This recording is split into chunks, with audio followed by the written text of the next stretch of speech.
Hello and welcome to the world wide post. दोस्तों, China के cabinet में थोड़ा सा इंस्टेबिलिटी दिखाई दे रही है, लेकिन उनका प्रोपागेंडा मशीन बिल्कुल नहीं रुक रहा है। उनका लेटेस्ट टारगेट हमेशा से इंडिया तो था ही। अब इनके लेटेस्ट टारगेट में इंडिया का चंद्रयान-3 आया है, इंडिया के मून लैंडिंग पर है। पिछले महीने इंडिया का चंद्रयान-3 लूना साउथ पोल पर लैंड हुआ था। हमने देखा, आपने देखा, पूरी दुनिया ने देखा। लेकिन चाइना के हिसाब से ना ये कुछ इतना आसान नहीं है। एक टॉप चाइनीज साइंटिस्ट जिनका नाम है ओयोंग जियान, इंडिया की क्लेम को चैलेंज कर रहे हैं। उन्हें चाइना के लूना प्रोग्राम का फादर भी माना जाता है, तो वो चाइना के बेस्ट साइंटिस्ट में से एक है। और वो क्या कह रहे हैं कि इंडिया ने ना साउथ पोल पर लैंडिंग नहीं की। उनका कहना है कि चंद्रयान-3 का landing site lunar south pole पर नहीं है, ना ही लूनार साउथ पोल रीजन में है, और ना ही लूनार साउथ पोल रीजन के आसपास है। अब इससे इश्यू और भी ज्यादा जो है कॉम्प्लिकेटेड हो जाता है, इसलिए ध्यान से सुनिए। देखिए, जमीन के जैसा ही चांद में भी लैटिट्यूड्स लॉन्गिट्यूड्स होती है। ये इमेजिनरी हॉरिजॉन्टल लाइंस होती है जो सरफेस पर चलती है। यहाँ आपको बीच में इक्वेटर लाइन देखने को मिलेगा जो हमेशा से 0 होता है। लैटिट्यूड जो नॉर्थ पोल है वो आपको पॉजिटिव देखने को मिलेगा। सिंपल टर्म्स में एक्सप्लेन कर रहा हूँ मैं। और इक्वेटर लॉन्गिट्यूड है जो साउथ पोल है वो आपको नेगेटिव देखने को मिलेगा। अब सेम ये लैटिट्यूड लॉन्गिट्यूड है ना, मून पर भी इंप्लीमेंट होता है। तो इंडिया के चंद्रयान-3 कहाँ पर लैंड हुआ है? 69 डिग्री साउथ लैटिट्यूड पर लैंड किया है चांद पर। चाइनीज साइंटिस्ट के हिसाब से ये साउथ पोल रीजन नहीं है, तो फिर वो किस जगह पर है? उनका कहना है कि पोलर रीजन 80 से लेके 88.5 और 90 डिग्री के बीच में होता है। क्या ये आर्ग्यूमेंट सही है या नहीं? ये एक बेहद टेक्निकल आर्ग्यूमेंट है, इसमें समझदार है आप लोग। इसमें पॉलिटिकल का भी बहुत ही बड़ा रंग है, पॉलिटिकल इन्फ्लुएंस है। क्या कोई स्पेस एजेंसी ने इस लैटिट्यूड की बात की है?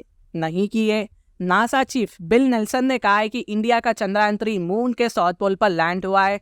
इसी तरह यूरोपियन स्पेस एजेंसी ने भी कहा है। तो फिर चाइना यहाँ पे खिलवाड़ क्यों कर रहा है? हालांकि यूएसए, यूरोप और सारी दुनिया ने भी इस बात को एक्सेप्ट किया है कि इंडिया ने मून के साउथ पोल रीजन में लैंड किया है। जमीन पर 69 डिग्री पोलर रीजन की तरह कंसिडर किया जाता है, लेकिन चांद पर यह अलग क्यों है? क्योंकि जमीन चांद से ज्यादा झुकी हुई है, इसलिए पोलर रीजन चांद पर छोटा है। कम से कम चाइनीज साइंटिस्ट के मुताबिक, जैसे मैंने कहा है कि ये सब बेहद टेक्निकल है, लेकिन हकीकत यह है कि इंडिया ने कुछ ऐसा किया है जहां पर किसी और देश ने नहीं किया है। साउथ पोल के करीब लैंड किया है, और यूएसए ने इस बात को एक्सेप्ट भी किया है कि इंडिया ने मून के साउथ पोल पर लैंड किया है। तो इनडायरेक्टली हमने मून के साउथ पोल पर ही लैंड किया है। और देखो गाइस, इसका कोई इंटरनेशनल या यूनिवर्सल वैल्यू फिक्स्ड नहीं है कि देखो जी यहाँ से लेकर यहाँ तक साउथ पोल है, नॉर्थ पोल है। तो इवेंचुअली इंडिया ने मून के साउथ पोल पर ही लैंड किया है, और चाइना इससे बहुत ही ज्यादा जेलस फील कर रहा है। और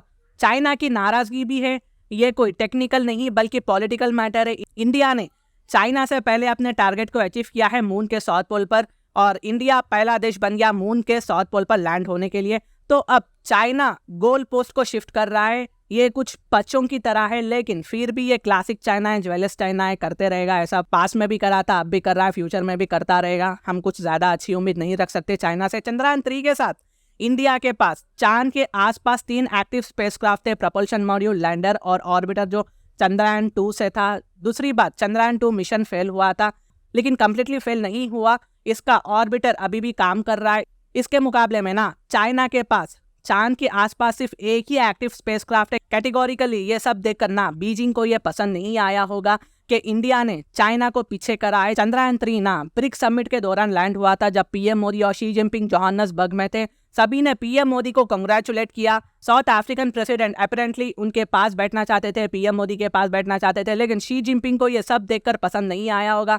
मुझे नहीं मालूम, मतलब ज्वेलस फील कर रहे थे होंगे। और कहीं ना चाइना के स्टेट मीडिया ने भी अपनी इनसिक्योरिटी दिखाई है। देखिए, उनके कमेंट्री के हिसाब से इंडिया चांद पर लैंड होने के बारे में उनका कहना यह है कि चाइना वेरियस तरीकों में ज्यादा एडवांस है इंडिया से। लूनार रोवर इंडिया के रोवर से बड़ा है, जो कि 140 किलोग्राम से, जबकि इंडिया के पास 26 किलोग्राम से। और इंडिया का प्रज्ञान लूनर नाइट्स के लिए टिका नहीं रह सकता है, जबकि चाइना का रोवर लूनार सरफेस पर सबसे ज्यादा समय से काम कर रहा है, रिकॉर्ड रखता है।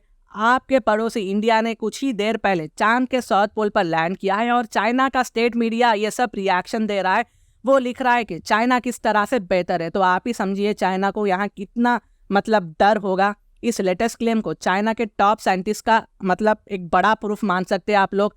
और ये कोई सरप्राइज नहीं है, इंडिया ने अपने लैंडिंग लोकेशन को कभी भी छुपाने की कोशिश नहीं की है। इसरो ने हमेशा से कहा है कि करीबन 70 डिग्री के आसपास साउथ पोल पर इंडिया चंद्रयान 3 को लैंड कराएगा, और वो करा भी दिया है। और वही सही है, मेरा पॉइंट ये है कि अलग अलग पर्सपेक्टिव से देखना इंडिया के अचीवमेंट को कम नहीं कर सकता। वर्ल्ड ने इसे एक्सेप्ट किया है, तो हमारा सजेशन चाइना को यह है कि उनके साइंटिस्ट जो कि चांद पर लैटिट्यूड्स और लोकेशन की इंपॉर्टेंस ही रखते हैं, एक्सपर्टाइज रखते हैं, वो स्किल्स को जमीन पर भी इस्तेमाल करें, दूसरे देशों की हवा को नहीं उड़ाने के लिए, बल्कि अपने गायब मिनिस्टर्स को ढूंढने और अपने नेबरिंग कंट्रीज के बॉर्डर्स को सम्मान करने के लिए करें। और खैर, आज के टाइम पे चाइना बहुत ही फ्रस्ट्रेशन में है belt and road initiative project को लेकर, BRI को लेकर। अगर सब ऐसे ही चलता रहा तो हो सकता है कि बहुत ही जल्द चाइना BRI को बंद भी कर सकता है। Hypothetically speaking, China BRI news को दबाने के लिए चंद्रयान 3 का मुद्दा उठाया होगा। मतलब देखना होगा कि फ्यूचर में चाइना से रिलेटेड क्या अपडेट्स आती है। अगर मेरी वीडियो इन्फॉर्मेटिव दिखे तो इंटरनेशनल अफेयर्स के लिए आप मेरे चैनल को सब्सक्राइब भी कर सकते हैं। Thank you so much and God bless you all.